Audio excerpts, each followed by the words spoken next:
હું ગોંડલ આવ્યો હતો, હું 10 જણા લઈને આવ્યો હતો, હું ભાઈ તું કઈ મારી પર ઉપર કરવા આવ્યો હતો? હું ક્યાંય જાઉં તો કોઈ પર ઉપર કરવા જાઉં છું.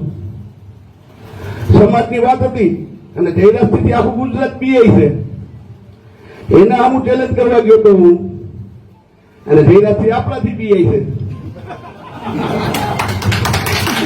ત્યારે મેં હિંમત કરી ત્યારે ને આપણે ન્યાય કીધું કે એને ગમે ત્યારે બાજુ હોય તો એ બે બાપ દીકરો આપણે બે બાપ દીકરો ત્યારી હોય. આઈ કહું છું, ગાય કહું છું ને જઈ ઈચ્છા થઈ આપણે ત્યારી હોય. જયરાજથી તો જેલમાં જવું છે ભાઈ. આખો ઇતિહાસ કહેજો સોલંકી પરિવારના 70 કેસ. તો કોઈ મારવા આવે તો હું કે ભાઈ મેચ ખાવી અમારે તો કાવે મારો તો મારે મેચ ભાઈ મારીને ગયો જાય ભાઈ, મારો વગર પાડી દેવાનો હોય ભાઈ. એક જ ભટનો છોડીઓ નીકળો ઓજત ખંભાળિયા વિસાવદર ગામ, વિસાવદર તાલુકાનું ગામ. અરવિંદભાઈ મકવાણાનો મને ફોન આવ્યો કે ભાઈ મારે દરબાર માથાકૂટ થઈ ગઈ. એટલે મેં તું છો ક્યાં ભાઈ? એ કે દરબારના ડેલામાં જ ઉભો. મેં તું મારી હતી? હા કે પાડી દઉં. મેં કોઈને મારી ને પછી મારી પાસે વી એ મારા દરબારને મસાલો દઈને મારા ઘેરે વી આવ્યો. મેં એને દાખલ કરી દીધો.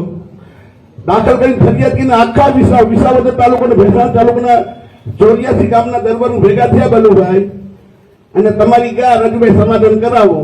એવા કોઈ પાણી નથી આવું તો મજા આવી છે. 4 જણા મારતા ને 6 જણા આપણા જોતા ઉભા ડબ્બાની આપણે મારવા મીંડા હોવી જોઈએ. એની બઠા કરી દીધા હોવી જોઈએ ભાઈ. તમારે ઉભું જોવું છે. રાજુભાઈ મારે છે ને એટલે ભાઈ જોઈ ને આમ કે રાજુ ને મારે હતાઈ જાય ભાઈ, હતાઈ જાય. આપણે કામ ભવિષ્યમાં પડવાનું. એમાં કર્મચારી કેટલા આવ્યા છે ભાઈ? છે કે કર્મચારી આ પૂછો કરો તો છે કોઈ કર્મચારી? ભરતભાઈ બોલ્યા કે અનામતનો લાભ લઈને કર્મચારી વિના છે, નોકરિયાત વિના એક કર્મચારી છે. આંગળી ઊંચી કરો તો ભાઈ એને પૈડી જ નથી તમારી મારી ભાઈ. એને ફાળો દેવો હોય તો દાખલો, એને ક્યાંય આવવું હોય તો દાખલો આવે. કોણ ખબર છે ને? મજૂર વર્ગનો માણસ, નાનો માણસ આવે.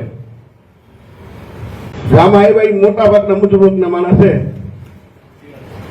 બોટલ ગયા ને કેટલા એને મને ફોન આવ્યો, બાલુભાઈ હું અહીંયા આવ્યો છું, બાલુભાઈ પર ઉપકાર કરવા આવ્યો છું, મારી ફરજના ભાગરૂપે આવ્યો છું.